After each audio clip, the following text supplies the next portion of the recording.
كنت قاعدة من كام يوم مع الجيل بتاع ال25 وال20 وال18 ده، شباب وبنات زي الفل. فكنا بنتكلم عن الطموحات وان نفسنا نعمل ايه في الحياة وبتاع. فلقيتهم مستصغرين نفسهم، فقلت لهم لا، تعالوا لي هنا. لعبتش. العمر بقى يعدي كده، السنة بقت تعدي شهر، والشهر بقى يعدي اسبوع، واكيد كلنا ملاحظين الموضوع ده. في اي وقت هتضيعوه او اي فلوس هتضيعوها مش هتعرفوا تعوضوها تاني ابدا. اسألوني انا. وقتكم ده في ميزة وفي عيب. الميزة ان انتوا عندكم الانترنت والتكنولوجيا اللي فتحت دماغكم، يعني احنا ما كانش عندنا الكلام ده. فتلاقوا انتوا دماغكم ما شاء الله، انتوا دماغكم عالية قوي على فكرة.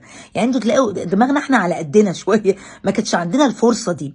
وايامكم صعبة، صعبة قوي كمان. الاسعار والحياة بقت اصعب، لكن دماغكم العالية دي بسبب التكنولوجيا والانترنت والكلام ده كله تستغلوها، تستغلوها. وده وقتكم ان انتوا تتعبوا. انا بقعد مع ولاد اخويا، لا بلاش ولاد اخويا عشان هم صغيرين شويه، ولاد بنت خالتي، بحس ان انا غبيه. والله مع احترامي لنفسي يعني. دماغكم جامده ما شاء الله عليكم، دماغكم جامده بجد. خلاصة الكلام يا برنس الليالي وبرنسيسة الجميلات، يا الشباب ال25 والعشرينات والتمنتاشرات والكلام ده كله، يا تعبنا، ان الوقت ده هو وقتكم تتعبوا وتعفروا وتتمرمطوا عشان بعد كده تلاقوا. يعني هو ده دي الحياة.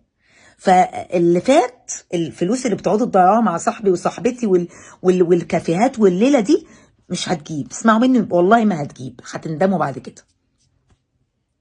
اسمعوني. السلام عليكم.